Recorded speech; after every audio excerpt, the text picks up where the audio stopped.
3. Realistic ways to get rich with low salary. 1. Plan how you'll spend your discretionary income. Discretionary income is a great, but difficult, thing. When you have a job and start making a lot of money, it's easy to start spending that money on the things that you want, but that you don't really need. Trust me, I know. What's the first thing that you want to do when you get a pay raise at work? Start planning your European vacation, of course. But if you want to start building wealth, you need to do more proactive planning with your discretionary income. Spending money on things like vacations or brand name clothes won't increase your wealth, unfortunately. So, if you're looking to build actual wealth, you'll need to start spending your discretionary income on either paying down debts or investing in assets, ideally both. Before your paycheck even comes, you need to budget yourself. In fact, stop thinking of this income as discretionary and start thinking of it in terms of building your wealth. If necessary, allot yourself a budget for some things that you want, but don't need, but put away most of that money for building your wealth. This process is going to take some time, but down the line you'll be more thankful that you've built so much wealth than if you had bought new clothes every month. Clothes are not wealth. Money is wealth. Don't forget it.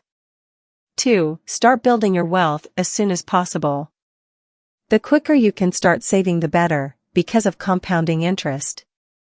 One benefit of compounding interest is that you'll need to invest less money per month to achieve your savings target.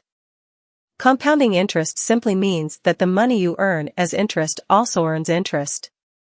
If you start putting away only $200 per month today and can put that much money away every month for 50 years with 7% returns, you'll have almost $1 million by the end of the 50 years.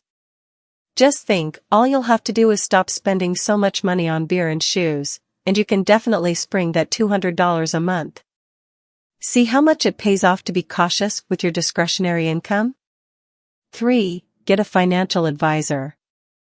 Whether you are building wealth on a low income or you're already a millionaire looking to protect your wealth, you need to get a financial advisor. Your job is to make money, but it's not necessarily your job to know what you should best do with that money. Make sure you're comfortable with your financial advisor, and don't feel bad about changing if necessary. A good financial advisor should be able to help you with savings goals as well as investments. Make sure that they are certified by the Certified Financial Planner Board of Standards, which will ensure that your advisor is up to date and practicing ethical money handling. Saving money can be tricky, but it's worth sacrificing your unnecessary expenses. Down the line, the payoff to saving early by putting away your discretionary income is huge. Get help with your finances, and you'll be setting yourself up for success by the time you retire.